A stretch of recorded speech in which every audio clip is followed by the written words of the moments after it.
شروع اللہ کا نام لے کر جو بڑا مہربان نہایت رحم والا ہے۔ طٰہٰ، اے نبی صلی اللہ علیہ وآلہ وسلم، ہم نے تم پر قرآن اس لیے نازل نہیں کیا کہ تم مشقت میں پڑ جاؤ، مگر ہر اس شخص کی نصیحت کے لیے نازل کیا ہے جو خوف رکھتا ہے۔ یہ اس ذات کا اتارا ہوا ہے جس نے زمین اور اونچے اونچے آسمان بنائے، یعنی رحمان، جو عرش پر جلوہ افروز ہوا۔ جو کچھ آسمانوں میں ہے اور جو کچھ زمین میں ہے اور جو کچھ ان دونوں کے بیچ میں ہے اور جو کچھ مٹی کے نیچے ہے، سب اسی کا ہے۔ اور اگر تم پکار کر بات کہو تو کیا ہے، وہ تو آہستہ کہی ہوئی اور نہایت پوشیدہ بات تک کو جانتا ہے۔ اللہ وہ معبود برحق ہے کہ اس کے سوا کوئی معبود نہیں ہے، اس کے سب نام اچھے ہیں۔ اور کیا تمہیں موسیٰ کے حال کی خبر ملی ہے؟ جب انہوں نے آگ دیکھی تو اپنے گھر والوں سے کہا کہ تم یہاں ٹھہرو، میں نے آگ دیکھی ہے، میں وہاں جاتا ہوں، شاید اس میں سے میں تمہارے پاس انگارہ لاؤں یا آگ کے مقام سے اپنا رستہ معلوم کر سکوں۔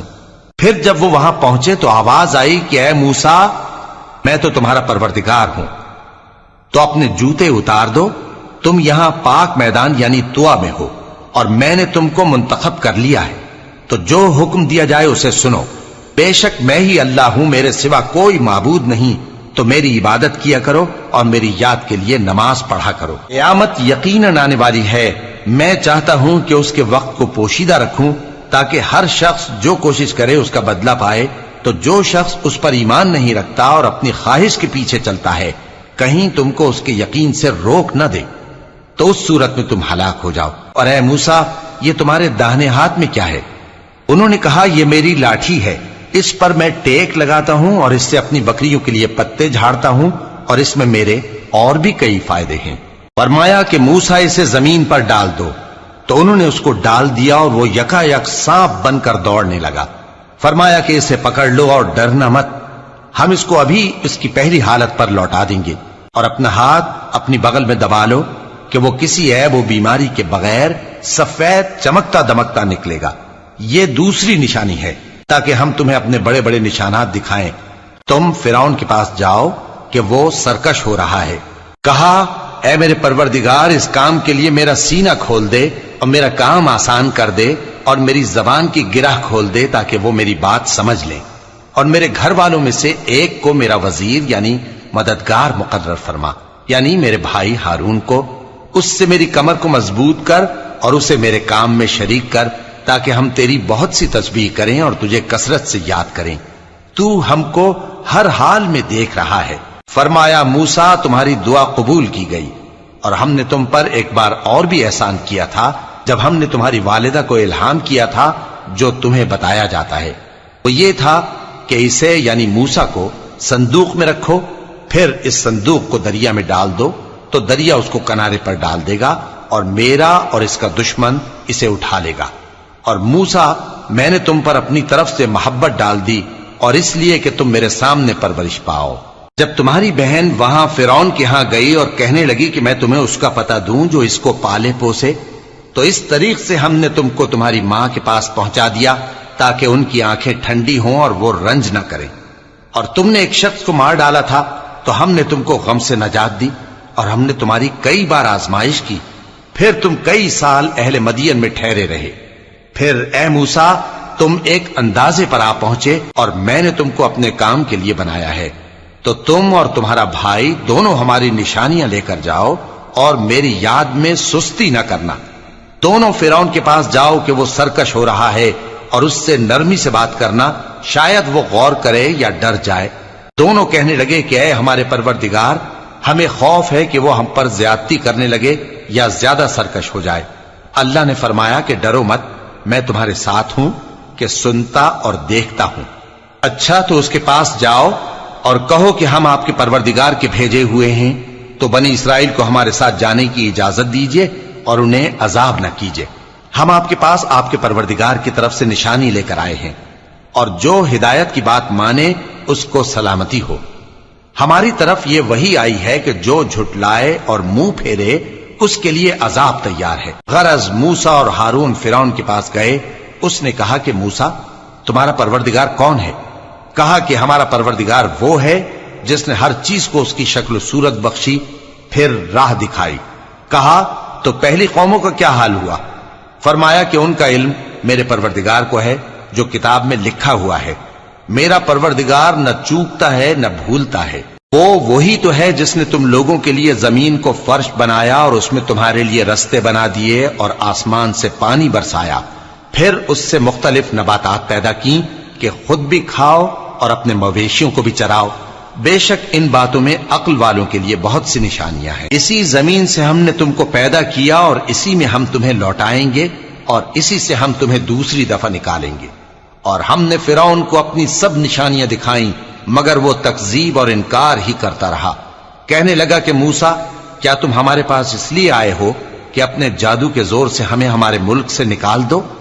تو ہم بھی تمہارے مقابل ایسا ہی جادو لائیں گے، تو ہمارے اور اپنے درمیان ایک وقت مقرر کر لو کہ نہ تو ہم اس کے خلاف کریں اور نہ تم، اور یہ مقابلہ ایک ہموار میدان میں ہوگا۔ موسیٰ نے کہا کہ آپ کے لیے یوم زینت کا وعدہ ہے اور یہ کہ لوگ اس روز دن چڑھے اکٹھے ہو جائیں۔ تو فرعون لوٹ گیا اور اپنے سامان جمع کر کے پھر آیا۔ موسیٰ نے ان جادوگروں سے کہا کہ یہ تمہاری بربادی ہوگی، اللہ پر جھوٹ نہ باندھو، وہ تمہیں عذاب سے فنا کر دے گا، اور جس نے جھوٹ باندھا وہ نامراد رہا۔ تو وہ باہم اپنے معاملے میں جھگڑنے اور چپکے سرگوشی کرنے لگے۔ کہنے لگے یہ دونوں جادوگر ہیں، چاہتے ہیں کہ اپنے جادو کے زور سے تم کو تمہارے ملک سے نکال دیں اور تمہارے بہترین مذہب کو نابود کر دیں۔ تو تم جادو کا سامان اکٹھا کر لو اور پھر قطار باندھ کر آؤ۔ آج جو غالب رہا وہی کامیاب ہوا۔ جادوگر بولے کہ موسیٰ، یا تو تم اپنی چیز ڈالو یا ہم اپنی چیزیں پہلے ڈالتے ہیں۔ موسیٰ نے کہا بلکہ تم ہی پہلے ڈالو۔ جب انہوں نے چیزیں ڈالیں تو یکا یک ان کی رسیاں اور لاٹھیاں موسیٰ کے خیال میں ایسی آنے لگیں کہ وہ میدان میں ادھر ادھر دوڑ رہی ہیں۔ اس وقت موسیٰ نے اپنے دل میں خوف محسوس کیا۔ ہم نے کہا خوف نہ کرو، بلا شبہ تم ہی غالب رہو گے، اور جو چیز یعنی لاٹھی تمہارے داہنے ہاتھ میں ہے اسے ڈال دو کہ جو کچھ انہوں نے بنایا ہے اس کو وہ نگل جائے گی۔ جو کچھ انہوں نے بنایا ہے یہ تو جادوگروں کے ہتھ کنڈے ہیں، اور جادوگر جہاں بھی جائے کامیاب نہیں ہوگا۔ اس پر جادوگر سجدے میں گر پڑے، کہنے لگے کہ ہم موسیٰ اور ہارون کے پروردگار پر ایمان لائے۔ فرعون بولا کہ پیشتر اس کے کہ میں تمہیں اجازت دوں تم اس پر ایمان لے آئے؟ بے شک یہ تمہارا بڑا یعنی استاد ہے جس نے تم کو جادو سکھایا ہے، سو میں تمہارے ہاتھ اور پاؤں مخالف سمت سے کٹوا دوں گا اور تم کو کھجوروں کے تنوں پر سولی چڑھوا دوں گا، اور تم کو معلوم ہوگا کہ ہم میں سے کس کا عذاب زیادہ سخت اور دیر تک رہنے والا ہے۔ انہوں نے کہا کہ جو دلائل ہمارے پاس آ گئے ہیں ان پر اور جس نے ہم کو پیدا کیا ہے اس پر ہم آپ کو ہرگز ترجیح نہیں دیں گے، تو آپ کو جو حکم دینا ہو دے دیجئے، اور آپ جو حکم دے سکتے ہیں وہ صرف اسی دنیا کی زندگی میں دے سکتے ہیں۔ ہم تو اپنے پروردگار پر ایمان لے آئے تاکہ وہ ہمارے گناہوں کو معاف کرے اور اسے بھی جو آپ نے ہم سے زبردستی جادو کرایا، اور اللہ سب سے اچھا ہے اور ہمیشہ باقی رہنے والا ہے۔ جو شخص اپنے پروردگار کے پاس گناہگار ہو کر آئے گا تو اس کے لیے جہنم ہے جس میں نہ وہ مرے گا نہ جیے گا، اور جو اس کے روبرو ایماندار ہو کر آئے گا اور عمل بھی نیک کیے ہوں گے تو ایسے لوگوں کے لیے اونچے اونچے درجے ہیں، یعنی ہمیشہ رہنے کے باغ جن کے نیچے نہریں بہ رہی ہیں، ہمیشہ ان میں رہیں گے، اور یہ اس شخص کا بدلہ ہے جو پاک ہوا۔ اور ہم نے موسیٰ کی طرف وہی بھیجی کہ ہمارے بندوں کو راتوں رات نکال لے جاؤ، پھر ان کے لیے سمندر میں لاٹھی مار کر خشک رستہ بنا دو، پھر تم کو نہ فرعون کے آ پکڑنے کا خوف ہوگا اور نہ غرق ہونے کا ڈر۔ پھر فرعون نے اپنے لشکروں کے ساتھ ان کا تعاقب کیا تو سمندر کی موجوں نے ان پر چڑھ کر انہیں ڈھانک لیا یعنی ڈبو دیا، اور فرعون نے اپنی قوم کو گمراہ کر دیا اور سیدھے رستے پر نہ ڈالا۔ اے آل یعقوب، ہم نے تم کو تمہارے دشمن سے نجات دی اور تورات دینے کے لیے تم سے کوہ طور کی داہنی جانب مقرر کی، اور تم پر من اور سلوہ نازل کیا، اور حکم دیا کہ جو پاکیزہ چیزیں ہم نے تم کو دی ہیں ان کو کھاؤ اور اس میں حد سے نہ نکلنا، ورنہ تم پر میرا غضب نازل ہوگا، اور جس پر میرا غضب نازل ہوا وہ ہلاک ہو گیا۔ اور جو توبہ کرے اور ایمان لائے اور عمل نیک کرے پھر سیدھے رستے چلے اس کو میں بخش دینے والا ہوں۔ اور اے موسیٰ، تم نے اپنی قوم سے آگے چلے آنے میں کیوں جلدی کی؟ کہا وہ میرے پیچھے آ رہے ہیں، اور اے میرے پروردگار میں نے تیری طرف آنے کی جلدی اس لیے کی کہ تو خوش ہو جائے۔ فرمایا کہ ہم نے تمہاری قوم کو تمہارے بعد آزمائش میں ڈال دیا ہے، اور سامری نے ان کو بہکا دیا ہے۔ اور موسیٰ غصے اور غم کی حالت میں اپنی قوم کے پاس واپس آئے اور کہنے لگے کہ اے قوم، کیا تمہارے پروردگار نے تم سے اچھا وعدہ نہیں کیا تھا؟ کیا میری جدائی کی مدت تمہیں لمبی معلوم ہوئی، یا تم نے یہ چاہا کہ تم پر تمہارے پروردگار کی طرف سے غضب نازل ہو، اور اس لیے تم نے مجھ سے جو وعدہ کیا تھا اس کے خلاف کیا؟ وہ کہنے لگے کہ ہم نے اپنے اختیار سے آپ سے وعدہ خلافی نہیں کی، لیکن ہم ان لوگوں کے زیوروں کا بوجھ اٹھائے ہوئے تھے، پھر ہم نے اس کو آگ میں ڈال دیا، اور اسی طرح سامری نے ڈال دیا۔ تو اس نے ان کے لیے ایک بچڑا بنا دیا، یعنی ایک بے جان جسم جس میں گائے کسی آواز تھی۔ تو لوگ کہنے لگے کہ یہی تمہارا معبود ہے اور یہی موسیٰ کا معبود ہے، مگر وہ بھول گئے ہیں۔ تو کیا یہ لوگ نہیں دیکھتے کہ وہ ان کی کسی بات کا جواب نہیں دیتا، اور نہ ان کے نقصان اور نفع کا کچھ اختیار رکھتا ہے؟ اور ہارون نے ان سے پہلے ہی کہہ دیا تھا کہ لوگوں، اس کے ذریعے تمہیں فتنے میں ڈال دیا گیا ہے، اور تمہارا پروردگار تو رحمان ہی ہے، تو میری پیروی کرو اور میرا کہا مانو۔ وہ کہنے لگے کہ جب تک موسیٰ ہمارے پاس واپس نہ آئیں ہم تو اس کی پوجا پر قائم رہیں گے۔ پھر موسیٰ نے ہارون سے کہا کہ اے ہارون، جب تم نے ان کو دیکھا تھا کہ گمراہ ہو گئے ہیں تو تم کو کس چیز نے روکا تھا؟ یعنی اس بات سے کہ تم میرے پیچھے چلے آؤ، بھلا تم نے میرے حکم کے خلاف کیوں کیا؟ کہنے لگے کہ اے ماں جائے، میری داڑھی اور سر کے بالوں کو نہ پکڑیے، میں تو اس سے ڈرا کہ آپ یہ نہ کہیں کہ تم نے بنی اسرائیل میں تفرقہ ڈال دیا اور میری بات کو ملحوظ نہ رکھا۔ موسیٰ نے فرمایا تو اے سامری تیرا کیا حال ہے؟ اس نے کہا کہ میں نے ایسی چیز دیکھی جو اوروں نے نہیں دیکھی، تو میں نے فرشتے کے نقش پا سے مٹی کی ایک مٹھی بھر لی، پھر اس کو بچڑے کے جسم میں ڈال دیا، اور مجھے میرے جی نے اس کام کو اچھا بتایا۔ موسیٰ نے کہا جا، تجھ کو دنیا کی زندگی میں یہ سزا ہے کہ کہتا رہے کہ مجھ کو ہاتھ نہ لگانا، اور تیرے لیے ایک اور وعدہ ہے، یعنی عذاب کا جو تجھ سے ٹل نہ سکے گا، اور جس معبود کی پوجا پر تو جمع ہوا تھا اس کو دیکھ، ہم اسے جلا دیں گے، پھر اس کی راکھ کو اڑا کر دریا میں بکھیر دیں گے۔ تمہارا معبود تو اللہ ہی ہے جس کے سوا کوئی معبود نہیں، اس کا علم ہر چیز پر محیط ہے۔ اس طرح ہم تم سے وہ حالات بیان کرتے ہیں جو گزر چکے ہیں، اور ہم نے تمہیں اپنے پاس سے نصیحت کی کتاب عطا فرمائی ہے۔ جو شخص اس سے منہ پھیرے گا وہ قیامت کے دن گناہ کا بوجھ اٹھائے گا۔ ایسے لوگ ہمیشہ اس عذاب میں مبتلا رہیں گے، اور یہ بوجھ قیامت کے روز ان کے لیے برا ہوگا، جس روز سور پھونکا جائے گا، اور ہم گناہگاروں کو یوں اکٹھا کریں گے کہ ان کی آنکھیں نیلی نیلی ہوں گی۔ تو وہ آپس میں آہستہ آہستہ کہیں گے کہ تم دنیا میں صرف 10 ہی دن رہے ہو، جو باتیں یہ کریں گے ہم خوب جانتے ہیں۔ اس وقت ان میں سب سے اچھی راہ والا یعنی عاقل و ہوش مند کہے گا کہ نہیں، بلکہ صرف ایک ہی روز ٹھہرے ہو۔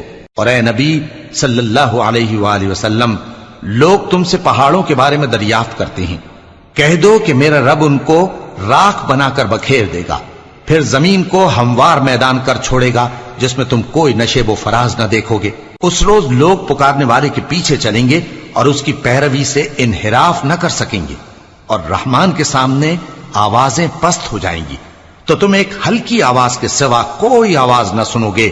اس روز کسی کی سفارش کچھ فائدہ نہ دے گی مگر اس شخص کی جسے رحمان اجازت دے اور اس کی بات کو پسند فرمائے۔ جو کچھ ان کے آگے ہے اور جو کچھ ان کے پیچھے ہے وہ اس کو جانتا ہے، اور وہ اپنے علم سے اللہ کے علم کا احاطہ نہیں کر سکتے۔ اور اس زندہ و قائم کے روبرو منہ لٹک جائیں گے، اور جس نے ظلم کا بوجھ اٹھایا وہ نامراد رہا، اور جو نیک کام کرے گا اور مومن بھی ہوگا تو اس کو نہ ظلم کا خوف ہوگا اور نہ نقصان کا۔ اور ہم نے اس کو اسی طرح کا قرآن عربی نازل کیا ہے، اور اس میں طرح طرح کے ڈراوے بیان کر دیے ہیں تاکہ لوگ پرہیزگار بنیں یا اللہ ان کے لیے نصیحت پیدا کر دے۔ تو اللہ جو سچا بادشاہ ہے، عالی قدر ہے، اور قرآن کی وحی جو تمہاری طرف بھیجی جاتی ہے اس کے پورا ہونے سے پہلے قرآن کے پڑھنے میں جلدی نہ کیا کرو، اور دعا کرو کہ میرے پروردگار مجھے اور زیادہ علم دے۔ اور ہم نے پہلے آدم سے عہد لیا تھا مگر وہ اسے بھول گئے، اور ہم نے ان میں ارادے کی پختگی نہ پائی۔ اور جب ہم نے فرشتوں سے کہا کہ آدم کے آگے سجدہ کرو تو تو سب سجدے میں گر پڑے مگر ابلیس نے انکار کیا۔ اس پر ہم نے فرمایا کہ آدم، یہ تمہارا اور تمہاری بیوی کا دشمن ہے، تو یہ کہیں تم دونوں کو بہشت سے نہ نکلوا دے، پھر تم تکلیف میں پڑ جاؤ۔ یہاں تم کو یہ آسائش ہے کہ نہ بھوکے رہو نہ ننگے، اور یہ کہ نہ پیاسے رہو اور نہ دھوپ کھاؤ۔ پھر شیطان نے ان کے دل میں وسوسہ ڈالا اور کہا کہ آدم، بھلا میں تم کو ایسا درخت بتاؤں جو ہمیشہ کی زندگی کا باعث ہو اور ایسی بادشاہت کہ کبھی زائل نہ ہو؟ سو دونوں نے اس درخت کا پھل کھا لیا تو ان پر ان کی شرم گاہیں ظاہر ہو گئیں اور وہ اپنے اوپر بہشت کے پتے چپکانے لگے، اور آدم نے اپنے پروردگار کے حکم کے خلاف کیا تو وہ اپنے مقصد سے بے راہ ہو گئے۔ پھر ان کے پروردگار نے ان کو نوازا تو ان پر مہربانی سے توجہ فرمائی اور سیدھی راہ بتائی۔ فرمایا کہ تم دونوں یہاں سے نیچے اتر جاؤ، تم میں بعض کے دشمن ہوں گے، پھر اگر میری طرف سے تمہارے پاس ہدایت آئے تو جو شخص میری ہدایت کی پیروی کرے گا وہ نہ گمراہ ہوگا اور نہ تکلیف میں پڑے گا، اور جو میری نصیحت سے منہ پھیرے گا اس کی زندگی تنگ ہو جائے گی، اور قیامت کو ہم اسے اندھا کر کے اٹھائیں گے۔ وہ کہے گا کہ میرے پروردگار، تو نے مجھے اندھا کر کے کیوں اٹھایا؟ میں تو دیکھتا بھالتا تھا۔ اللہ فرمائے گا کہ ایسا ہی چاہیے تھا، تیرے پاس ہماری آیتیں آئیں تو نے ان کو بھلا دیا، اسی طرح آج ہم تجھ کو بھلا دیں گے۔ اور جو شخص حد سے نکل جائے اور اپنے پروردگار کی آیتوں پر ایمان نہ لائے، ہم اس کو ایسا ہی بدلہ دیتے ہیں، اور آخرت کا عذاب بہت سخت اور ہمیشہ باقی رہنے والا ہے۔ تو کیا یہ بات ان لوگوں کے لیے موجب ہدایت نہ ہوئی کہ ہم ان سے پہلے بہت سے فرقوں کو ہلاک کر چکے ہیں جن کے رہنے کے مقامات میں یہ چلتے پھرتے ہیں؟ عقل والوں کے لیے اس میں بہت سی نشانیاں ہیں، اور اگر ایک بات تمہارے پروردگار کی طرف سے پہلے صادر اور جزائے اعمال کے لیے ایک میعاد مقرر نہ ہو چکی ہوتی تو نزول عذاب لازم ہو جاتا۔ پس جو کچھ یہ بکواس کرتے ہیں اس پر صبر کرو، اور سورج کے نکلنے سے پہلے اور اس کے غروب ہونے سے پہلے اپنے پروردگار کی تسبیح و تحمید کیا کرو، اور رات کی کچھ گھڑیوں میں بھی اس کی تسبیح کیا کرو، اور دن کے مختلف اوقات یعنی دوپہر کے وقت بھی، تاکہ تم خوش ہو جاؤ۔ اور کئی طرح کے لوگوں کو جو ہم نے دنیا کی زندگی میں آرائش کی چیزوں سے نوازا ہے تاکہ ان کی آزمائش کریں، ان پر نگاہ نہ کرنا، اور تمہارے پروردگار کی عطا فرمائی ہوئی روزی بہت بہتر اور باقی رہنے والی ہے۔ اور اپنے گھر والوں کو نماز کا حکم کرو اور اس پر قائم رہو۔ ہم تم سے روزی کے خواستگار نہیں، بلکہ تمہیں ہم روزی دیتے ہیں، اور نیک انجام اہل تقوی کا ہے۔ اور کہتے ہیں کہ یہ پیغمبر اپنے پروردگار کی طرف سے ہمارے پاس کوئی نشانی کیوں نہیں لائے؟ کیا ان کے پاس پہلی کتابوں کی نشانی نہیں آئی؟ اور اگر ہم ان کو پیغمبر کے بھیجنے سے پیشتر کسی عذاب سے ہلاک کر دیتے تو یہ کہتے کہ اے ہمارے پروردگار، تو نے ہماری طرف کوئی پیغمبر کیوں نہ بھیجا کہ ہم ذلیل اور رسوا ہونے سے پہلے تیرے احکام کی پیروی کرتے۔ کہہ دو کہ سب نتائج اعمال کے منتظر ہیں، سو تم بھی منتظر رہو، ان قریب تم کو معلوم ہو جائے گا کہ دین کے سیدھے رستے پر چلنے والے کون ہیں اور جنت کی طرف راہ پانے والے کون ہیں۔ ہم یا